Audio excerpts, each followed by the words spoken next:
고린도후서 1장. 하나님의 뜻으로 말미암아 그리스도 예수의 사도된 바울과 형제 디모데는 고린도에 있는 하나님의 교회와 또 온 아가야에 있는 모든 성도에게 하나님 우리 아버지와 주 예수 그리스도로부터 은혜와 평강이 있기를 원하노라. 찬송하리로다. 그는 우리 주 예수 그리스도의 하나님이시오 자비의 아버지이시오 모든 위로의 하나님이시며 우리의 모든 환난 중에서 우리를 위로하사 우리로 하여금 하나님께 받는 위로로서 모든 환난 중에 있는 자들을 능히 위로하게 하시는 이시로다. 그리스도의 고난이 우리에게 넘친 것 같이 우리가 받는 위로도 그리스도로 말미암아 넘치는도다. 우리가 환난 당하는 것도 너희가 위로와 구원을 받게 하려는 것이요 우리가 위로를 받는 것도 너희가 위로를 받게 하려는 것이니 이 위로가 너희 속에 역사하여 우리가 받는 것 같은 고난을 너희도 견디게 하느니라. 너희를 위한 우리의 소망이 견고함은 너희가 고난에 참여하는 자가 된 것 같이 위로에도 그러할 줄을 알미라. 형제들아, 우리가 아시아에서 당한 환난을 너희가 모르기를 원하지 아니하노니 힘에 겹도록 심한 고난을 당하여 살 소망까지 끊어지고 우리는 우리 자신이 사형 선고를 받은 줄 알았으니 이는 우리로 자기를 의지하지 말고 오직 죽은 자를 다시 살리시는 하나님만 의지하게 하심이라. 그가 이같이 큰 사망에서 우리를 건지셨고 또 건지실 것이며 이후에도 건지시기를 그에게 바라노라. 너희도 우리를 위하여 간구함으로 도우라. 이는 우리가 많은 사람의 기도로 얻은 은사로 말미암아 많은 사람이 우리를 위하여 감사하게 하려 함이라. 우리가 세상에서 특별히 너희에 대하여 하나님의 거룩함과 진실함으로 행하되 육체의 지혜로 하지 아니하고 하나님의 은혜로 행함은 우리 양심이 증언하는 바니 이것이 우리의 자랑이라. 오직 너희가 읽고 아는 것 외에 우리가 다른 것을 쓰지 아니하노니 너희가 완전히 알기를 내가 바라는 것은 너희가 우리를 부분적으로 알았으나 우리 주 예수의 날에는 너희가 우리의 자랑이 되고 우리가 너희의 자랑이 되는 그것이라. 내가 이 확신을 가지고 너희로 2번 은혜를 얻게 하기 위하여 먼저 너희에게 이르렀다가 너희를 지나 마게도냐로 갔다가 다시 마게도냐에서 너희에게 가서 너희의 도움으로 유대로 가기를 계획하였으니 이렇게 계획할 때에 어찌 경솔히 하였으리요. 혹 계획하기를 육체를 따라 계획하여 예 하면서 아니라 하는 일이 내게 있겠느냐. 하나님은 미쁘시니라. 우리가 너희에게 한 말은 예하고 아니라 함이 없노라. 우리 곧 나와 실로아노와 디모데로 말미암아 너희 가운데 전파된 하나님의 아들 예수 그리스도는 예하고 아니라 함이 되지 아니하였으니 그에게는 예만 되었느니라. 하나님의 약속은 얼마든지 그리스도 안에서 예가 되니 그런즉 그로 말미암아 우리가 아멘하여 하나님께 영광을 돌리게 되느니라. 우리를 너희와 함께 그리스도 안에서 굳건하게 하시고 우리에게 기름을 부으신 이는 하나님이시니 그가 또한 우리에게 인치시고 보증으로 우리 마음에 성령을 주셨느니라. 내가 내 목숨을 걸고 하나님을 불러 증언하시게 하노니 내가 다시 고린도에 가지 아니한 것은 너희를 아끼려 함이라. 우리가 너희 믿음을 주관하려는 것이 아니요 오직 너희 기쁨을 돕는 자가 되려 함이니 이는 너희가 믿음에 섰음이라. 아멘. 고린도 후서는 사도 바울의 서신으로 알려져 있는데요. 특히 그의 마음이 잘 나타나 있는 서신으로 알려져 있습니다. 왜냐하면 고린도 전서에서 고린도를 방문해서 얼마간 시간을 보내겠다고 했던 그 계획과는 다르게 사도 바울은 갑작스럽게 그 고린도 교회를 방문하게 되었는데 그것은 고린도 전서에서 이미 우리가 함께 보았던 것처럼 디모데가 전해 주었던 한 가지의 소식 때문이었습니다. 그 소식은 다른 게 아니었습니다. 고린도 교회에 우상 숭배가 있고 서로의 음행을 하며 거짓 교사로 인해 하나님의 진리가 무너져 있었다는 소식을 들었기 때문입니다. 또한 사도 바울이 진짜 사도이냐 이러한 문제도 함께 논의가 되었었죠. 그래서 이 방문을 통해서 사도 바울은 그들을 권면하며 자신이 어떠한 것으로 부름을 받았는지 또 어떠한 사역을 계속해서 그들이 행하여야 하는지를 알려주었던 것 같아요. 그런데 이 방문에서 그들이 그 말을 듣고 깨달은 것이 아니라 오히려 더 사도 바울의 마음을 어렵게 합니다. 그로 인해 그가 마음에 어려움을 겪게 되었죠. 그도 그럴 것이 그가 진정한 사도인가에 대한 질문을 계속해서 그에게 던지며 왜 그는 고난을 계속해서 경험하고 있는가? 왜 그는 온다 했는데 오지도 않고 갑작스런 방문을 했는가? 이러한 내용들을 계속해서 그에게 말하며 그를 비난했기 때문입니다. 그래서 사도 바울은 에베소로 다시 돌아가서 하나의 편지를 쓰게 되는데 그 편지를 디도의 편에 보내게 됩니다. 그 내용은 전해져 있지 않지만 그 편지를 전했다라는 내용이 고린도 후서에 기록되어져 있습니다. 내가 마음에 큰 눌림과 걱정이 있어 많은 눈물로 너희에게 썼노니 이는 너희로 근심하게 하려 한 것이 아니요 오직 내가 너희를 향하여 넘치는 사랑이 있음을 너희로 알게 하려 함이라. 눈물로 쓴 편지라고 알려진 이 편지를 디도의 편에 보냈고 또 그 편지를 통해서 그곳에 있었던 사람들, 그 편지를 받았던 사람들이 변하게 되는 효과를 얻게 됩니다. 그래서 고린도 후서는 사도가 다시 고린도 그 지역을 방문하기에 앞서서 에베소 사역을 마치고 마게도냐에서 쓴 것으로 알려져 있습니다. 그래서 고린도 후서의 시작은 이렇습니다. 하나님의 뜻으로 말미암아 그리스도 예수의 사도된 바울은 이미 앞서 이야기하였던 것처럼 고린도 교회에 그의 사도성을 인정하지 않았던 사람들, 그러나 그가 다시 한 번 더 편지를 써서 사도에 대한 것을 확신하였기에 다시 그는 사도가 자신이 예수 그리스도로부터 부름을 받아 사도가 되었다는 것을 먼저 이야기하며 그 이야기를 한 후 그들에게 어떠한 마음으로 이 편지를 썼는가? 바로 2절에 나와 있습니다. 하나님 우리 아버지와 주 예수 그리스도로부터 은혜와 평강이 있기를 원하노라. 이 편지를 쓴 것은 그들로 하여금 다시 한 번 더 하나님을 바라보게 할 뿐만 아니라 하나님의 은혜와 평강이 그들에게 있기를 원하는 그 바울의 마음을 담고 있는 것을 보게 됩니다. 고린도 후서는 크게 네 부분으로 나눠져 있는데요. 처음에는 1장부터 7장까지는 어떠한 직분을 통해서 그들이 어떻게 위로를 받고 또 어떻게 승리할 수 있으며 어떻게 하나님과 사랑과의 그 모든 것들을 경험할 수 있는지 말을 하고 있으며 10장부터 12장까지는 다시 한 번 더 자신의 사도직에 대해서 이야기를 하고 또 자신의 사도직이 예수님으로부터 왔다라는 그것을 말하고 있습니다. 그리고 13장은 사도 바울의 권면과 축복으로 마무리를 하는 것을 보게 됩니다. 그리고 1장은 그거에 대한 시작으로 함께 이렇게 나누고 있는 거죠. 고린도서 1장은 특히 두 가지 부분으로 함께 나눌 수 있는데요. 첫 번째는 고난에 대한 이유입니다. 5절 말씀에 그리스도의 고난이 우리에게 넘친 것 같이 우리가 받는 위로도 그리스도로 말미암아 넘치는도다 고백하고 있습니다. 그리스도의 고난이라는 말은 예수 그리스도, 즉 예수님을 믿음으로 말미암아 오는 고난을 이야기합니다. 그리스도의 몸된 교회, 즉 우리들은 여러 가지 많은 종류의 고난을 받게 되고요. 또 바울도 특히 자신이 받은 여러 가지 많은 고난을 경험하였지만 그러나 그 안에서 예수님이 위로하시고 함께 하셨기 때문에 그것을 능히 이길 수 있었다라고 고백하고 있습니다. 하나님은 우리에게 고난을 허락해 주시지만 그러나 그 백성을 미워해서 우리를 미워해서 그 고난을 주시고 또 방관하시는 분이 결코 아니십니다. 우리에게 위로하시고 우리를 그 위로하심을 통해서 그 고난을 능히 이길 수 있는 은혜 또한 허락해 주시기 때문입니다.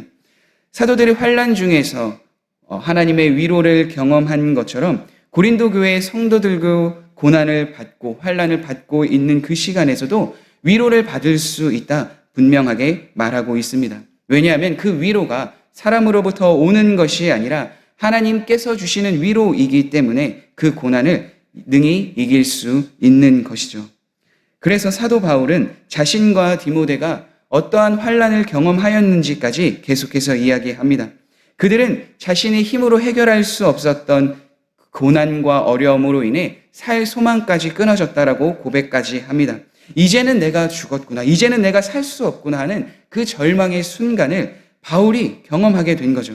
그것을 사형 선고를 받았다라고 경험할 정도로 살 소망이 끊어졌다라고 고백할 정도로 강하게 이야기하고 있습니다. 그것이 고린도후서 1장 8절과 9절의 말씀에 정확하게 나와 있습니다. 이렇듯 그들이 경험하였던 이 고난, 하나님이 자신의 삶에 그 행하였던 그 고난으로 인해서 죽음의 위로에 설 것 같은, 죽음의 그 기로에 선 것 같은 그 고난을 그가 경험하였던 거죠. 그런데 그 고난을 왜 하나님께서 바울에게, 그 디모데에게 주셨을까요? 오늘날 우리에게 하나님이 고난을 주시는 또한 이유는 무엇일까요? 그것은 다른 것이 아닙니다. 그 고난을 통해서 하나님이 어떠한 분이신지를 분명하게 알 수 있고 우리를 더욱더 겸손한 자세로 주님을 바라볼 수 있는 자리로 나아가게 하는 것이죠.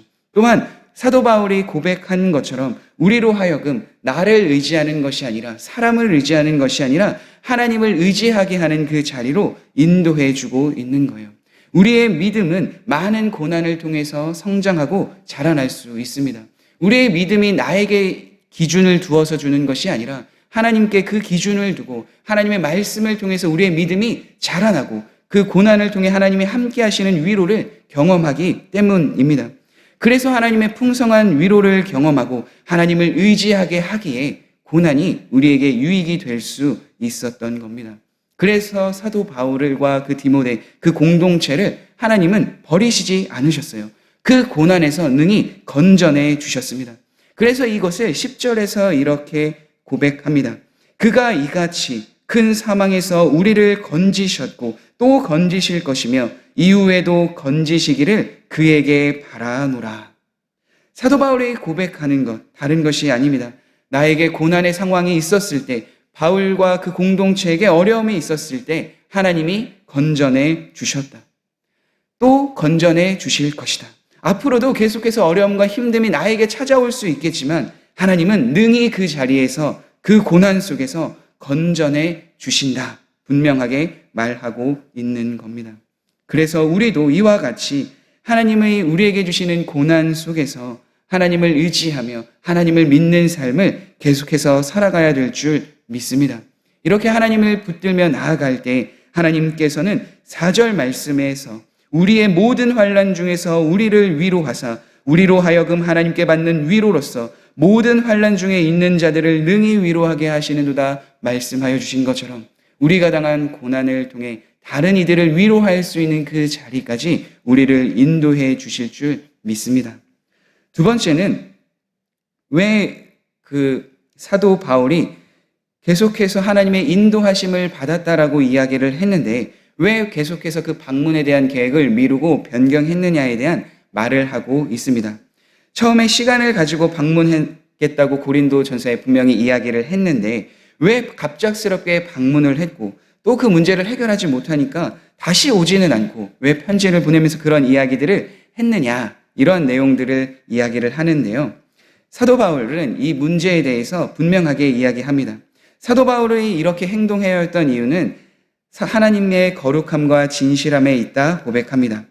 우리가 이 세상에서 특별히 너희에 대하여 하나님의 거룩함과 진실함으로 행하되 육체의 지혜로 하지 아니하고 하나님의 은혜로 행함은 우리 양심이 증언하는 바니 이것이 우리의 자랑이라. 그러니까 사도 바울의 원래 계획은 있었어요. 고린도에 갔다가 마게도냐로 가고 다시 고린도에 갔다가 유대로 돌아오는, 그러니까 예루살렘으로 돌아오는 그것이 그의 계획이었습니다. 그런데 이 계획이 말과 같이 예하면 예하고 아니요 하면 아니요 한다라는 말처럼 경솔하게 행하는 계획이 결코 아니었어요.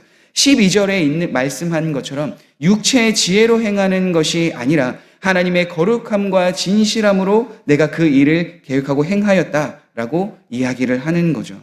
사도 바울은 자신의 계획에 있어서 조금도 마음에 꺼리낌이 없었습니다. 왜냐하면 14절에 고백하는 것처럼 너희가 우리를 부분적으로 알았으나 우리 주 예수의 날에는 너희가 우리의 자랑이 되고 우리가 너희의 자랑이 되리라 말하고 있기 때문입니다.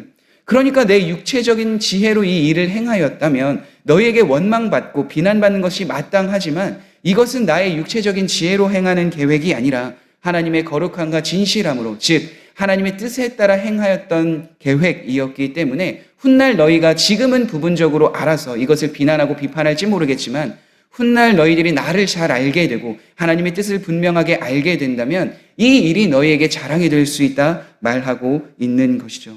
그래서 이 일을 계속해서 이야기를 하며 비록 그 과정을 통해서 아픔과 오해, 즉 비난을 내가 너희에게 듣고 서로의 오해가 되는 부분들이 있었지만 그러나 그것을 견고하게 하시고 그 안에서 위로하시고 우리와 함께 하시는 그분이 하나님이시다라는 것을 분명하게 말하고 있습니다. 우리를 너희와 함께 그리스도 안에서 굳건하게 하시고 우리에게 기름을 부으시는 이는 하나님이시니. 그래서 이 모든 비난과 비판과 오해 속에서 더욱더 하나님을 바라보며 향하여 나아가야 한다라고 분명하게 말하고 있습니다. 그가 또한 우리에게 인치시고 보증으로 우리 마음에 성령을 주셨느니라.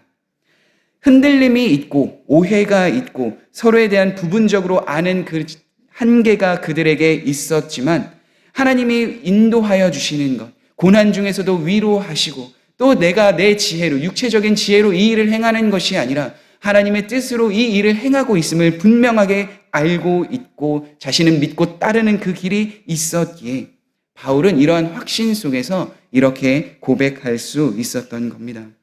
사도 바울이 계획을 변경한 이유 다른 것이 아닙니다. 하나님의 뜻 안에서 그 지역에 있는 사람들을 위함이었습니다. 내가 내 목숨을 걸고 하나님을 불러 증언하게 하게 하노니 내가 다시 고린도에 가지 아니한 것은 너희를 아끼려 함이라. 우리가 너희의 믿음을 주관하라는 것이 아니요 오직 너희 기쁨을 돕는 자가 되려 함이니 이는 너희가 믿음에 섰음이라. 그러니까 사도 바울이 그곳에 가지 아니하였던 것은 하나님의 뜻이며 그들을 위한 마음, 그것으로 인하였기 때문이다 분명하게 말하고 있습니다. 그래서 사도 바울은 계속해서 그들과 화해하며 그들을 용납하며 그들의 마음을 돌이키기 위하여 계속해서 노력하는 모습을 보게 됩니다. 왜냐하면 결국 하나님께서 그들을 주관하여 주실 뿐만 아니라 그리스도 안에서 굳건하게 하시고 그들을 인치시며 그들의 믿음을 계속해서 서게 하실 것을 믿고 확신하기 때문입니다. 사랑하는 성도 여러분, 혹시 지금 고난 중에 계십니까? 이것은 하나님께서 사도 바울을 통해서 고린도 교회에 전한 말씀에서 본 것과 같이 그 고난을 통해 우리의 믿음을 자라나게 하시며 하나님이 어떠한 분이신지를 분명하게 깨닫게 하시며 지금 내가 받는 고난을 통해서 함께하고 있는 자들, 환난 중에 있는 자들을 위로하게 하시는 하나의 방법과 수단이심을 기억하시길 바랍니다. 고난 가운데 마치 죽음을 경험하였던 그 바울이 그 안에서 하나님의 참된 위로와 은혜를 경험한 것처럼 그 고난 중에서도 우리를 위로하시고 우리에게 은혜 주시는 하나님을 반드시 경험하리라 믿습니다. 그러니까 더 하나님을 의지하며 더 하나님을 바라보며 나아가는 성도님들의 삶이 되길 간절히 소망합니다. 예수님을 믿는 삶, 그 안에서 오해와 비난을 받을 수도 있습니다. 그러나 그 중에서 내가 지금 하나님을 온전히 따르는 그 삶을 살아가고 있다면 그들을 위하여 기도하며 그들을 위하여 마음을 살피며 하나님 앞에 나아가는 삶 또한 우리는 살아가야 될 줄 믿습니다. 결국 하나님께서는 우리가 당한 개인의 고난뿐만 아니라 함께하고 있는 공동체를 세우기 위해서 우리를 더욱더 견고하게 하시고 하나님의 은혜와 믿음의 자리로 나아가게 하여 주실 줄 믿습니다. 사도 바울이 고린도 교회에 있는 성도들을 위하여 은혜와 평강이 있기를 구하며 그들의 비난과 어려움 속에서도 계속해서 그들을 중보할 수 있었던 이유는 그가 하나님의 위로와 사랑을 경험했을 뿐만 아니라 고난 중에서도 하나님이 함께 하시며 동행하시며 그것을 통해 능히 다른 사람들을 굳건하게 하실 것을 믿었기 때문입니다. 이러한 믿음과 은혜를 구하며 오늘도 주님 앞에 나아가 하나님의 나라와 영광을 위하여 쓰임받는 성도님들의 삶이 되길 간절히 소망합니다. 함께 기도하겠습니다. 사랑의 하나님, 그렇습니다. 우리에게 일어나는 어려움과 고난이 하나님의 위로와 하나님의 은혜로 다시 주님을 바라보게 하시는 하나의 방법임을 알게 됩니다. 하나님, 지금 고난 중에 있는 성도님들을 기억하여 주시고 그 고난과 어려움을 통해 하나님의 위로와 하나님의 사랑을 경험하게 하여 주옵소서. 그로 인하여 개인뿐만이 아니라 그 고난과 어려움을 통해 함께하고 있는 이들에게 하나님의 위로와 사랑이 어떠한 것인지, 하나님이 어떠한 분이신지를 증거하며 전할 수 있는 삶을 살아가게 하여 주옵소서. 고난보다 넘치는 하나님의 위로를 경험하게 하여 주셔서 이 삶을 통해서, 어려움을 통해서 더 주님 앞에 나아가 믿음으로 고백하며 믿음의 삶을 살아가는 우리가 되게 하여 주옵소서. 그로 인하여 우리를 견고하게 하시며 우리와 함께 하시며 능력을 주시는 주님을 증언하며 함께 덕을 세우는 우리 모든 성도님들의 삶이 될 수 있도록 은혜를 더하여 주옵소서. 예수님의 이름으로 기도드립니다. 아멘.